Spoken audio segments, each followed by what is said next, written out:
But just for one moment, let's picture what we could see if it were possible to visit some of these satellites of Uranus and have a look at Uranus from there. First of all, here's a photograph, here's a drawing, by David Hardy, the astronomical artist, and this shows Uranus as it might be from one of its moons. Of course, it is only an artist's impression. It may very well be wrong, we just don't know, but at least it's reasonable, and Uranus might really look like that.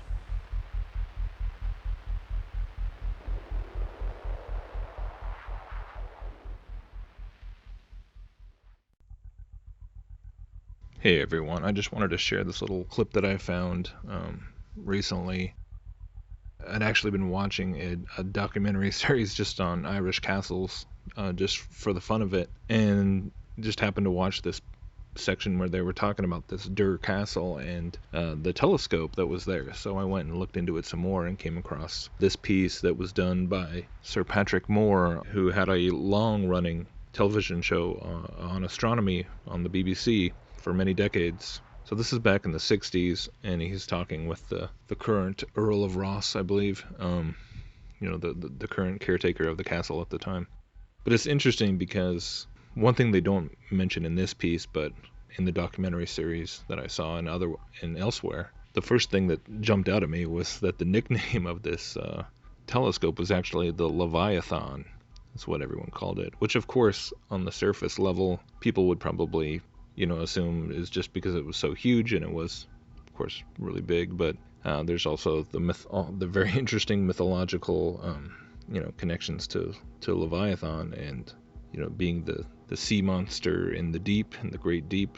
And I did a video a while back exploring the possible connections between the Leviathan and the Ouroboros and the Milky Way, actually. But so pretty weird. Looking at the telescope now, when it's more or less in a horizontal position, I find it a bit difficult to visualize what it must have looked like when pointing, well, pretty well straight upwards. Was it, in fact, as difficult to use as some people have said? It must have been extremely complicated, certainly to an amateur like myself. To begin with, it was extremely heavy and cumbrous.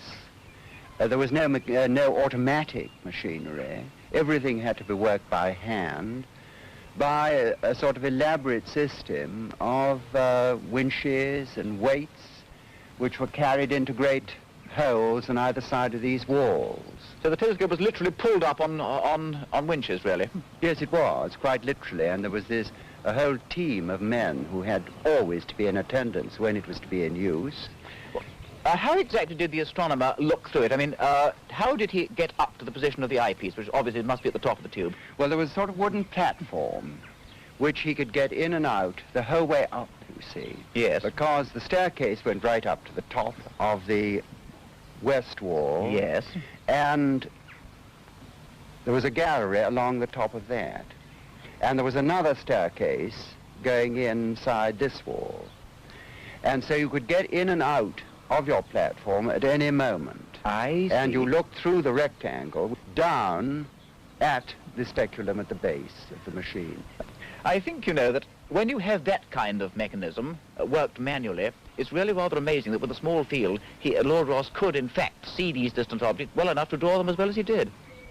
Well, I've often thought it quite extraordinary. And there is the Irish climate, which he had to contend with, too. Yes, but he certainly did it most successfully. When did all this come to an end? Because there must be people alive who still remember it.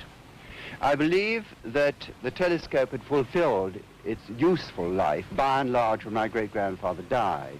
But it was used for showing to interested spectators, for demonstration purposes, shall we say, until my grandfather's death in 1908.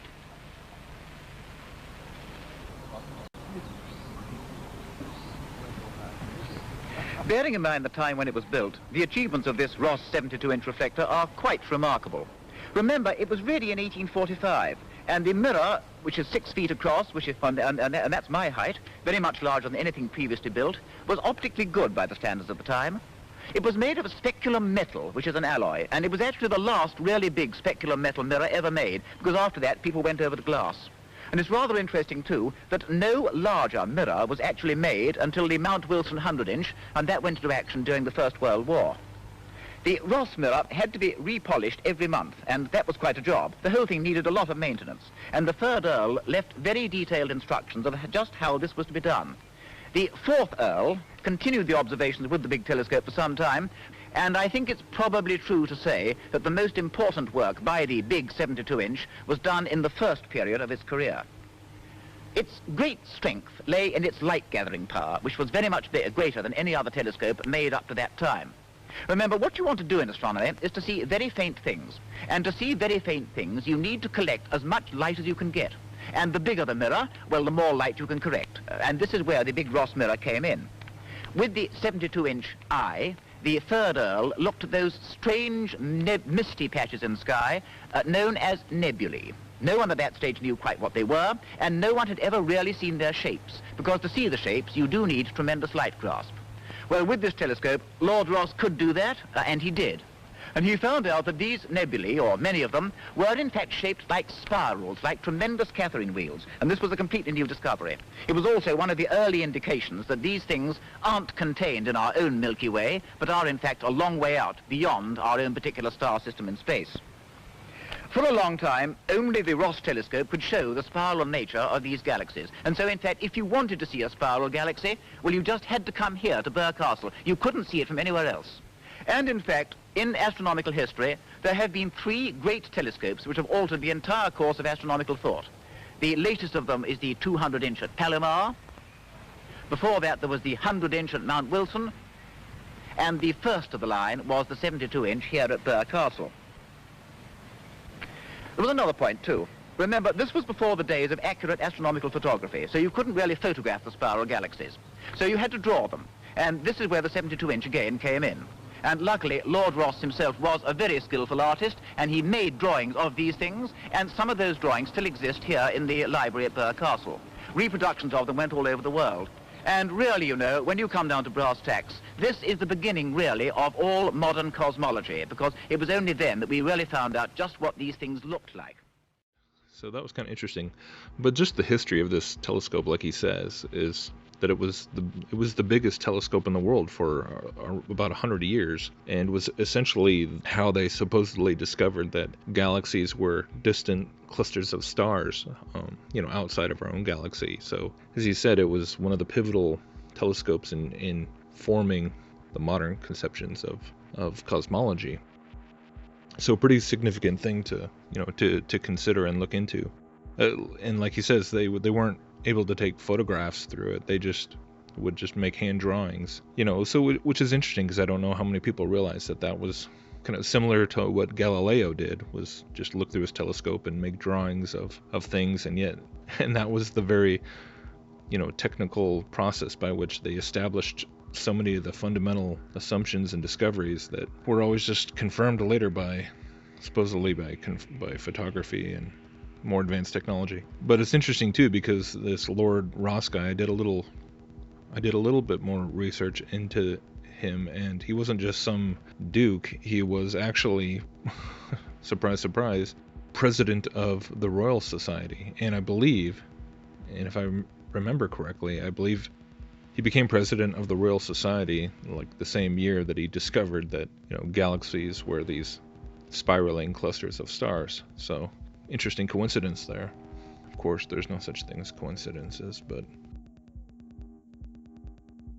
then after I was watching this thing, I kind of rabbit trailed and was watching other episodes of this Sky at Night program from the 60s with Patrick Moore, and I came across this one. I just wanted to share this with you as well, because the episode is actually about Uranus, but he talks about Jupiter and Saturn at the beginning, and I specifically just wanted to show you this image of Jupiter that they show, because when I saw it, I couldn't really believe that they were trying to pass this off as real. Of course, at the time they had nothing else to compare it to, but when you compare it to the images that NASA has put out now, it's pretty comical. So check this out, and you tell me if they seem to line up. But it didn't really come up to expectations, and remember, I warned you that it might not. It's become very faint now.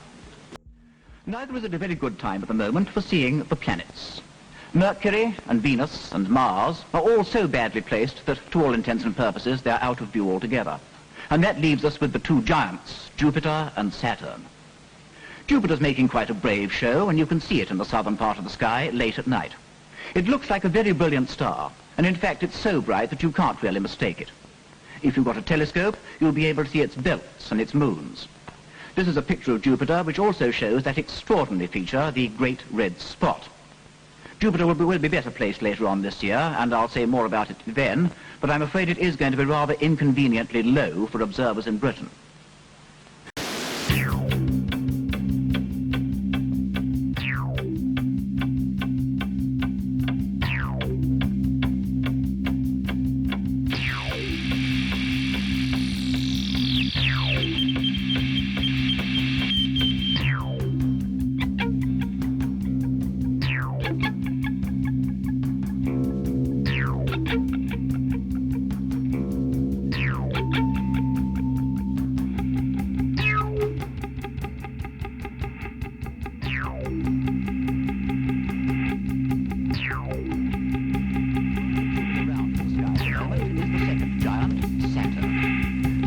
With the rings, a magnificent sight. There's nothing else like it in the sky so far as we know. Saturn looks like a moderately bright, rather yellowish star. I think the best way to find it at the moment is to identify Jupiter and then look over some way towards the east and about the same height above the horizon. And you will see Saturn there, shining quite conspicuously and rather on its own. And of course the small telescope will show the rings quite clearly.